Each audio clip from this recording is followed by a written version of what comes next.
इसलिए होश में हो जाओ।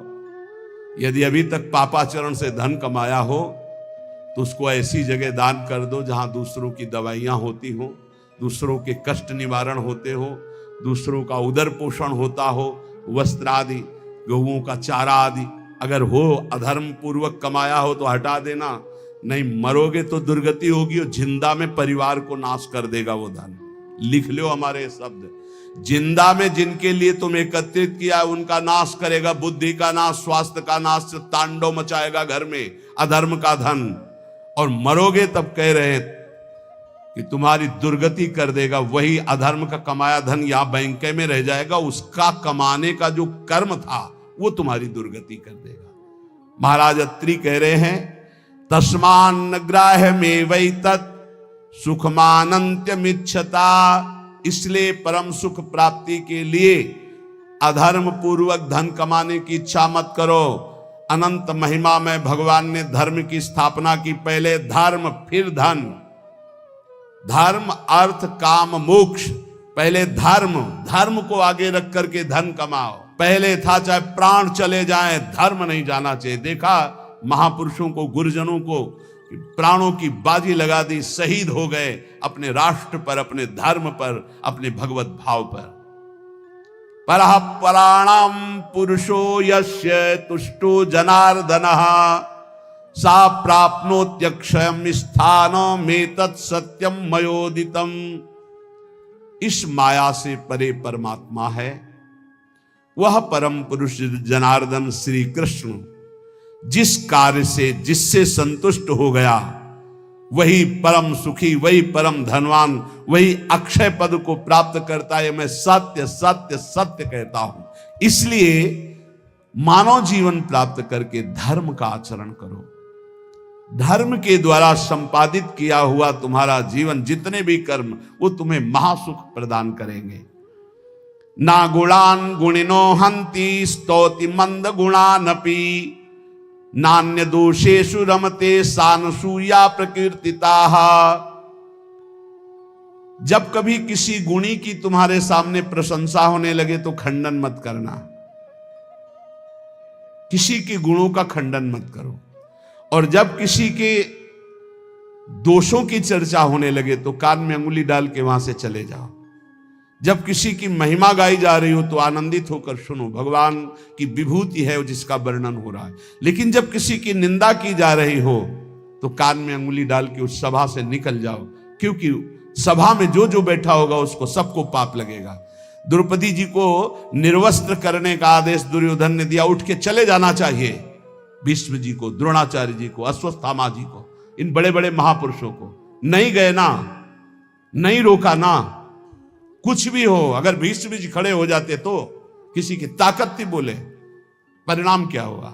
भगवान ने सबको मार के गिरवा दिया, सबको दंड भोगना पड़ा। जिस सभा में शास्त्र निंदा हो रही हो, संत निंदा हो रही हो, भगवत भक्त निंदा हो रही, धर्म की निंदा हो रही हो, आपकी सामर्थ्य तो उसकी जबान बंद कर दो, नहीं तो कान में अंगुली डालो, उठ के चले जाओ।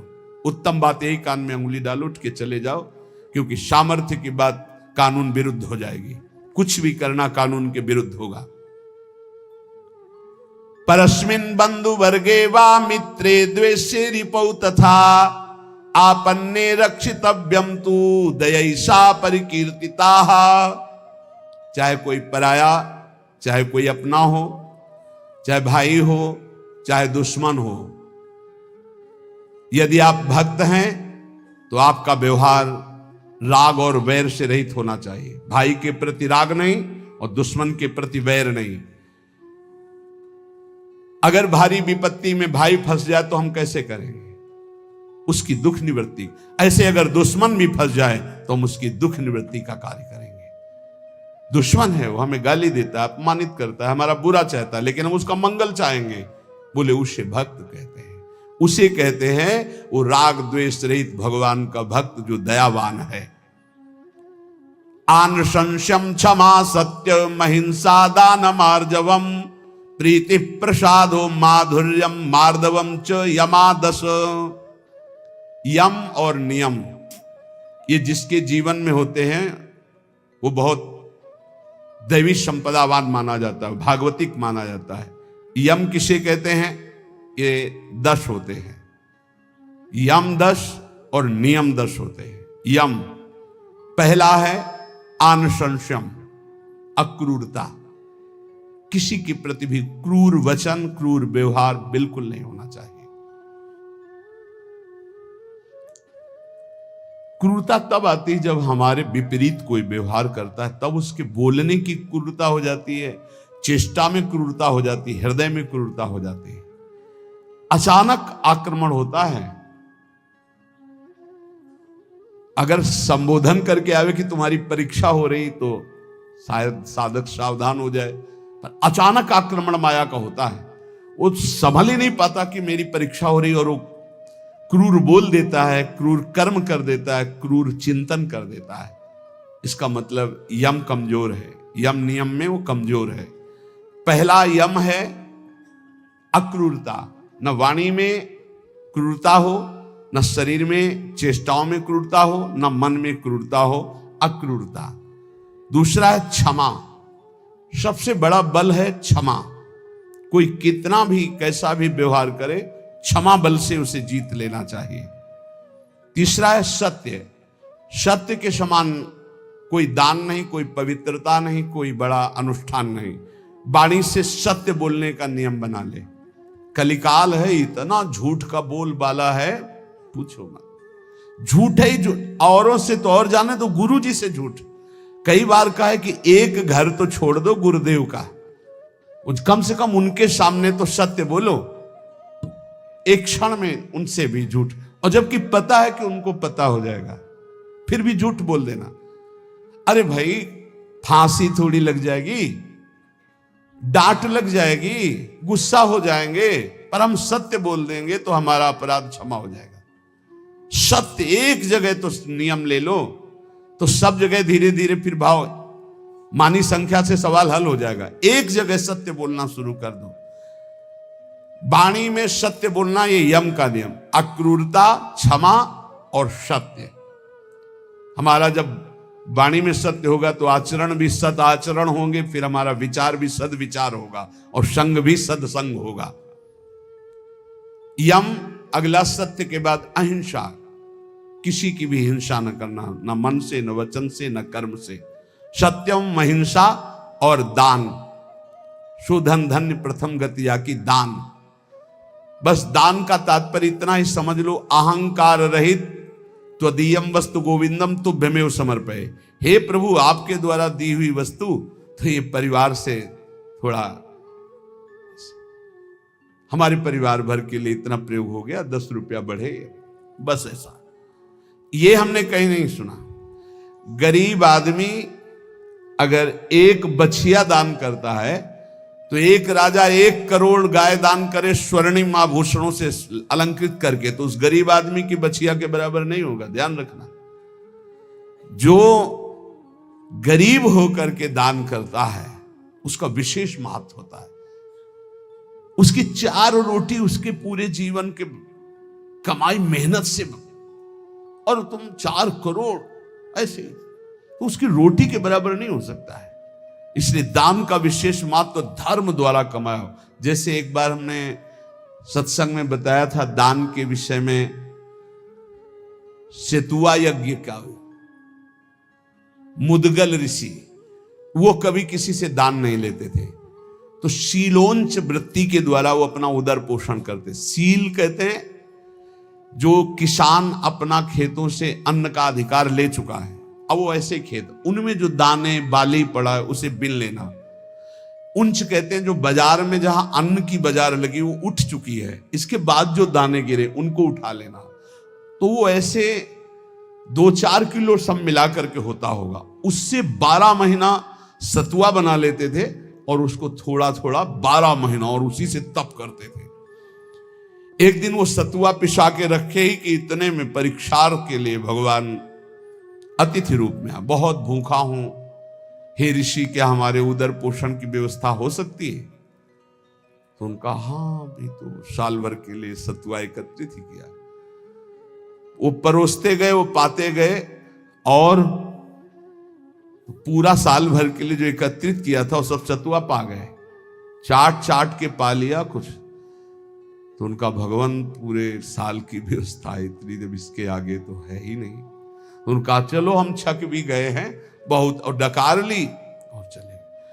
तो एक नेवला वहां से निकला, तो जो 2-4 दाने सतुआ के गिरे थे वो उसके शरीर में छू गए तो स्वर्णिम हो गया, आधा स्वर्ण का। बड़ा उसको चमत्कार मिला। तो जब सुना महाराज युधिष्ठिर की राजसूय यज्ञ हो रही, इतनी बड़ी ब्रह्मा शंकर आदि बड़े बड़े महापुरुष, स्वयं भगवान सच्चिदानंद श्री कृष्ण द्वैपायन व्यासदेव जी सब विराज, तो नेवला पूरी पंगतों में लौटता हुआ घूमता, कहीं स्वर्ण का नहीं हुआ। तो भगवान श्री कृष्ण के पास से निकलकर महाराज युधिष्ठिर वहीं बैठे थे, कहा महाराज तुम्हारी यज्ञ मुद्गल ऋषि की सतुआ यज्ञ के बराबर भी नहीं है। तो भगवान श्री कृष्ण ने कहा ऐसा क्यों कह रहे हो? आज तक किसी चक्रवर्ती सम्राट ने ऐसी यज्ञ नहीं की जिसमें स्वयं मैं विराजमान हूं और सब मेरी विभूतियां विराजमान है और सब शास्त्रीय पद्धति से हो रही, तुम ऐसी निंदा क्यों कर रहे हो महाराज राजसूय यज्ञ की युधिष्ठिर की? तब उन्होंने पूरी कथा सुनाई कि सतुआ यज्ञ वाली। बोले महाराज मैं पूरा लौट के देख लिया है कि रुआ भी सोने का लय हुआ, तो हुआ ना आपकी यज्ञ उनसे छोटी? तो भगवान ने कहा हां, मुद्गल ऋषि की सतुआ यज्ञ के बराबर तो राजसूय यज्ञ नहीं। क्यों? वो अकिंचन, प्रतिग्रह रहित। तो यहां कह रहे दान शब्द मुद्गल ऋषि का जोर का हुआ, जो धर्म के द्वारा मेहनत करके कमाता है। जब कोई राधा बाबा से कभी कोई दक्षिणा देने की बात आई, एक बार राधा बाबा ने भागवत सुना तो कहा भाई भागवताचार्य को दक्षिणा देनी चाहिए, कोई दक्षिणा देगा? पर धर्म की कमाई का, अगर पाप की कमाई का दिया तो समझ लेते किसी की जेब में नहीं। एक जो घास खोदना सेवा करना, तो उसने कहा बाबा 50 पैसा या 100 रुपया हम दे सकते हैं। बोले हाँ बस इतना ही काफी है। बाबा ने लिया और कहा भागवताचार्य जी से ये है दक्षिणा। वो तो केवल बाबा को प्रसन्न करने के लिए सुनाने आए थे, उनका अर्थ से कोई मतलब नहीं। हिम्मत नहीं पड़ी किसी की 10-5 रुपया देने की, केवल वो एक घास खोदने वाला, बाबा मेरी कमाई धर्म की है, ये 100 रुपया या 50 पैसा, चाहो तो 50 ले लो 50 पैसा, या चाहो तो 100 रुपया, इससे ज्यादा हमारे पास व्यवस्था भी नहीं। ये दान वही जो मेहनत के द्वारा किया हुआ। फिर दूसरे को यम, आगे नम्रता, नम्रता विद्या विनयम ददाति। आज पढ़ लिख करके उद्दंड बनते हैं, पढ़े लिखे। पूछो अपने माता पिता के पैर छूते हो? नहीं। माता पिता कहते हैं कहां जा रहे हो? बोले आप अपना देखो, हम स्वतंत्र हैं, हमारा जीवन अपना, हम जो कर रहे हैं वो तुम्हारा अधिकार नहीं। ये है विद्या, ये है विनयम ददाति, ये है विनय। कठोर शब्द बोल रहे हैं माता पिता को, उद्दंडता पूर्वक व्यवहार कर रहे हैं, गुरु का उपहास कर रहे हैं, टीचर का उपहास कर रहे हैं। बच्चों को देखो ना, टीचर का उपहास कर रहे हैं। नम्रता विद्या से आती है, विद्या विनयम ददाति। पढ़ना लिखना ये तभी सार्थक है जब विनय आ जाए। उल्टा हो रहा है, जितना विद्या घमंड बढ़ता चला जा रहा है, अहंकार बढ़ता चला। विद्या रूप महत्व कुल धन जौवन अभिमान, कुछ नहीं मिला, कोई विद्या नहीं। जो जितना विवेकवान, जितना विद्यावान, उतना विनयी पाया गया, घमंडी नहीं पाया गया। या उल्टा होता है। क्यों उल्टा होता है? क्योंकि गुरुजनों के चरणों में बैठकर विद्या नहीं ली गई है। इसीलिए पहले गुरुकुलों में भेजा था महापुरुषों के समीप के, वहां विद्या विनय प्रदान करती थी। रजोगुण रहित जीवन, ऋषियों के समुदाय में एक भागवतिक वातावरण।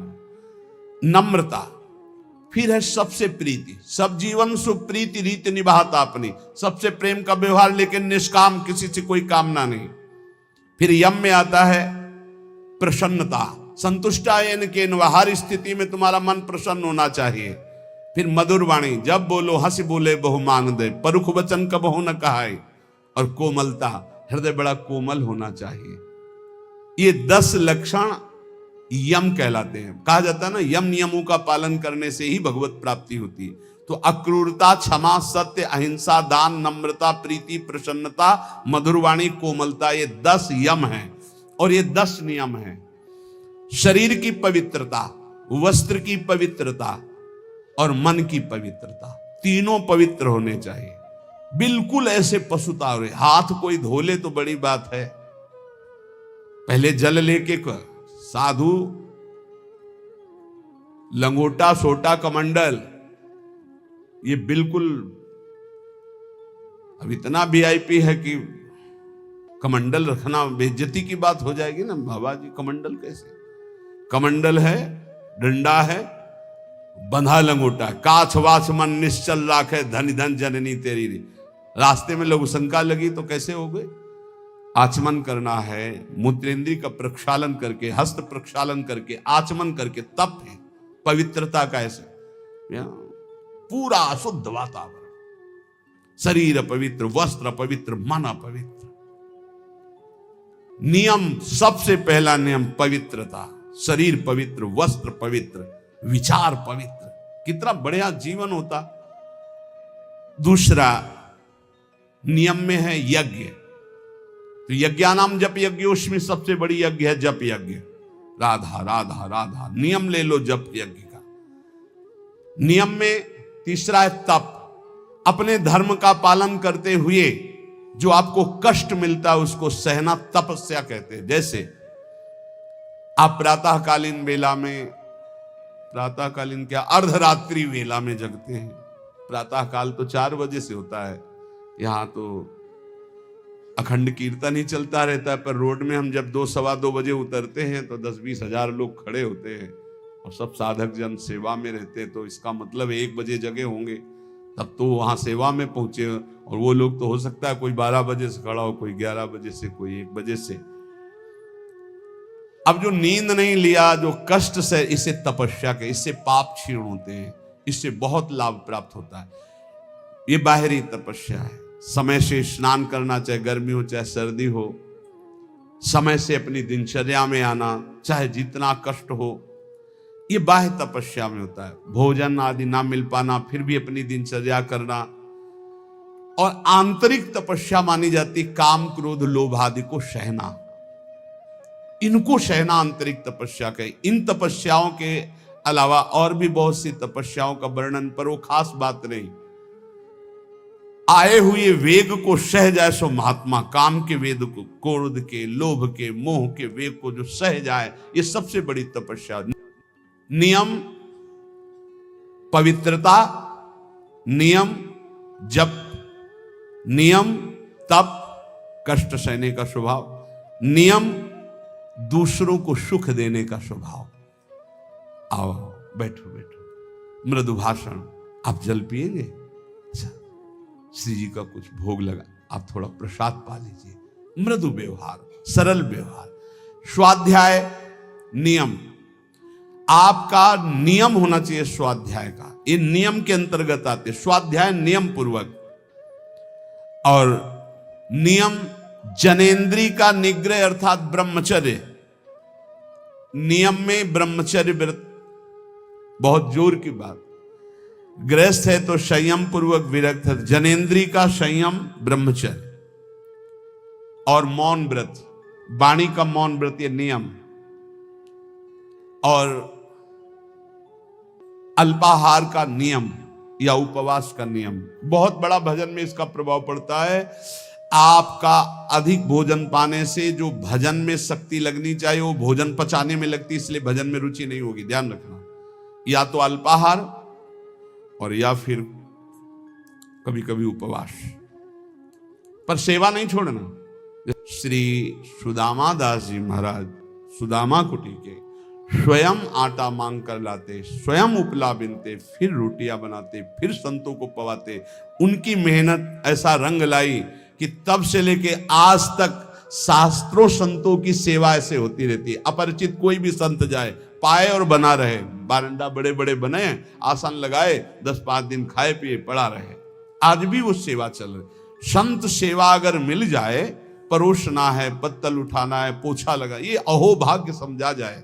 इसको ऐसा ना समझा जाए कि एकांत में बैठकर भजन करना ज्यादा अच्छा है, लेकिन इनके बीच नहीं।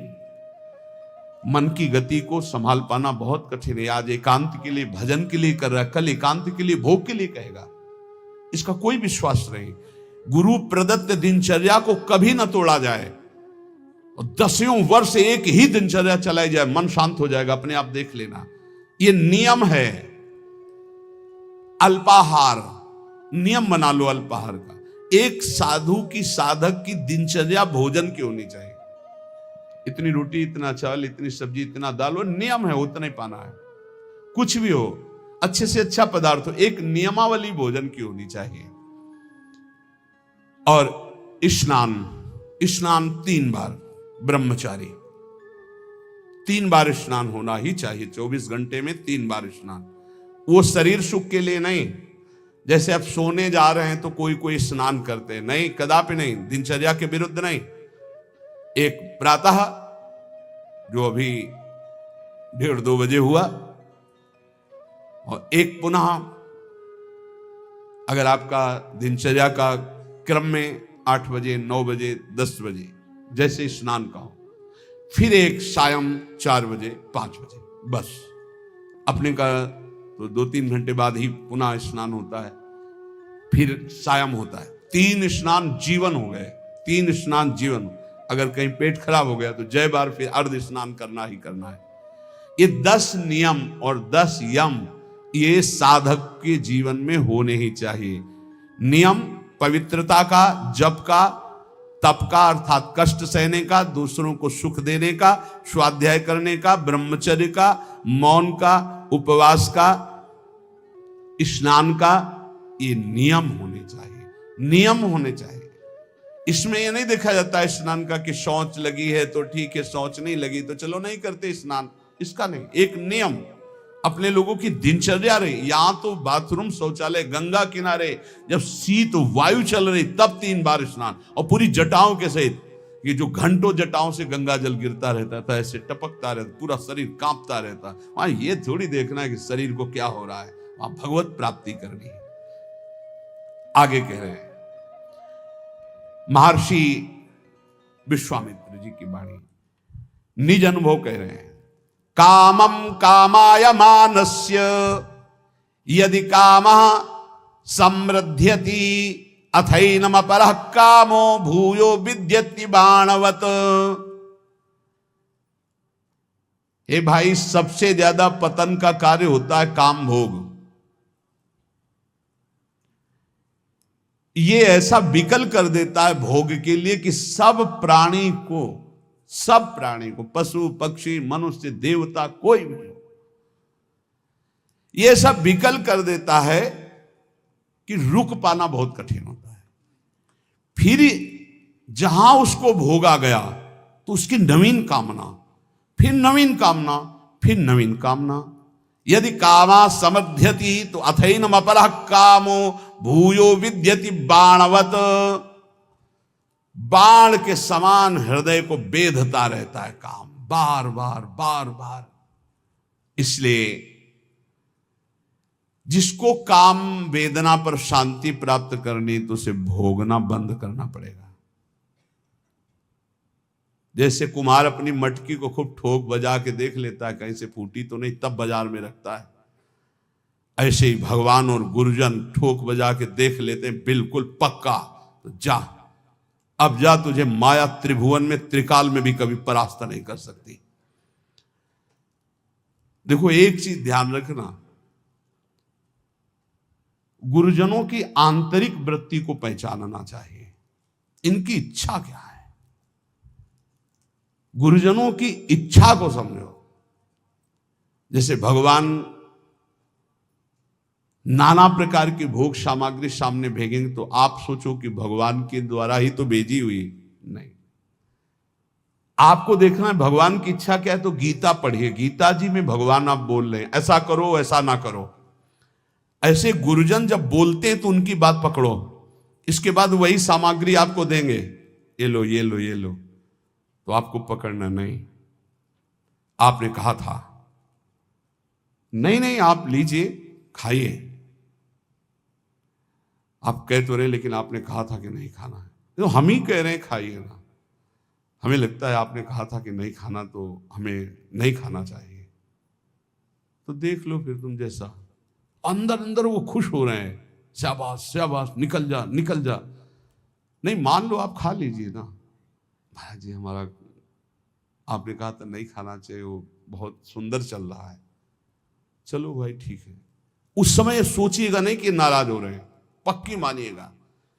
ये सिर्फ आपको ठोक बजा कर देखा जा रहा है। बहुत खुश है वो इस बात से कि आपने संसार के विषयों का त्याग भगवान के लिए किया। सच्ची मानिए, हृदय से आशीर्वाद होता है, हृदय से आह्लाद। बाहर से ऐसे हम भले कैसे हैं यार, हम ही तो कह रहे थे खा लेते ना। अब आप कह रहे हो तो, पर आपने ही कहा था कि बार बार उस बात को जो उन्होंने उपदेश किया है उस बात को याद दिलाता रहे। उससे क्या होगा, आप परिपक्व हो जाएंगे। कभी ये मत समझ लो, जैसे आद्य गुरु भगवान शंकराचार्य जी मछली खाए तो और लोगों ने मछली, जो शिष्य थे, फिर कांच पिया, तो उनकी सामर्थ्य के बराबर हमारी सामर्थ्य। वो जो बोल रहे हैं उसको पकड़ो। ऐसा कई बार हुआ। राधाचरण जी से जब कहते कि इतनी तुम्हारी हालत ऐसी, आप चले जाओ, बोले डॉक्टर ने कहा दिल्ली ही आना पड़ेगा, तो उनका चले जाओ। तो उन्होंने कहा महाराज जी आपने सत्संग में कहा था कि प्राण चाहे निकल जाए वृंदावन से नहीं जाना। तो हम ही तो कह रहे हैं। नहीं महाराज जी आपने ही कहा था वृंदावन से नहीं जाना, तो अब नहीं जाएंगे।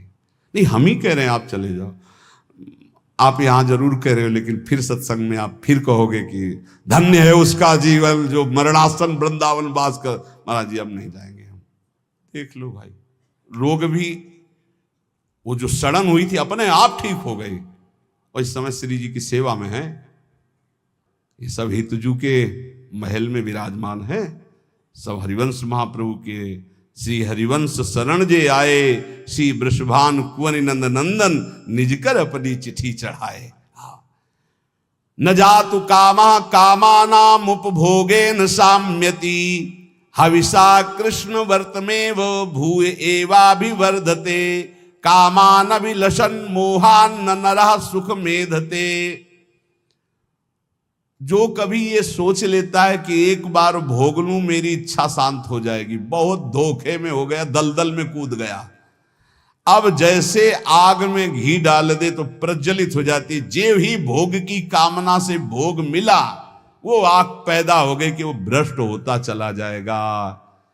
इसलिए उपासक को चाहिए कि जब सैकड़ों बार भोग के रोकेगा तो सैकड़ों दिन रोना पड़ेगा, तब जाके कहीं ठीक हो गए। उसका पाप भी बन गया, उसका अभ्यास बन गया, उसका स्वाद मिल गया, बहुत समय लगेगा। और पहली बार में ही यदि रोक लिया तो ऐसे चट से निकल जाओगे। इसलिए भोग की आकांक्षा उत्पन्न होने पर उपासक को पहली वृत्ति में ही रोक लेना चाहिए। ये ना सोचे कि भोग भोगने के बाद शांति मिल जाएगी। नहीं, ऐसे दलदल में फंस जाओगे, फिर निकलना मुश्किल हो जाएगा। इसलिए सत्य नार कहा प्रतपति सत्य तिष्ठति मेदिनी। तुम सत्य नियम धारण करो, सत्य बोलो, सत्य आचरण करो। सत्य के प्रताप से सूर्य तेजस्वी है, सत्य के प्रताप से पृथ्वी जल में नहीं डूब रही। सत्य सबसे बड़ा धर्म है, सत्य बोलने के बराबर कोई पुण्य नहीं है। सत्यवान चाहे तो स्वर्ग लोक जाए, चाहे ब्रह्म लोक जाए, जो चाहे वहां जा सकता है, जो चाहे कर सकता है। 1000 अश्वमेध एक आदमी करने वाला और एक आदमी केवल सत्य बोलने वाला तराजू पे तोला जाए तो सत्य बोलने वाला अधिक पुण्यशाली पाया जाएगा। आप देख लीजिए, अश्वमेध सहस्त्रम च सत्यम च तुलया धृतम, अश्वमेध सहस्त्राधि सत्यमेव विशिष्यते। एक आदमी केवल सत्य बोलता है और एक आदमी 1000 अश्वमेध यज्ञ करता है, तो तराजू पे तौला जाए तो सत्य बोलने वाला श्रेष्ठ पाया। मतलब सत्य से बढ़कर कोई यज्ञ नहीं, कोई दान नहीं, कोई तपस्या नहीं, कोई पुण्य नहीं। इसलिए सत्य का ही वचन पूर्वक बोलना, सत्य का ही चिंतन करना, सत्य का ही आचरण करना, तो सच्चिदानंद रूपाय प्रभु श्री कृष्ण की निश्चित प्राप्ति हो जाएगी। खूब नाम जप करो, जो सत्संग सुना है उसका मनन करो, गंदे आचरणों का त्याग करने का नित्य प्रति उत्साह रखो। भगवान सबको बल प्रदान करेंगे और इसी जन्म में हम सब भगवत प्राप्ति करें। श्री राधा वल्लभ लाल की।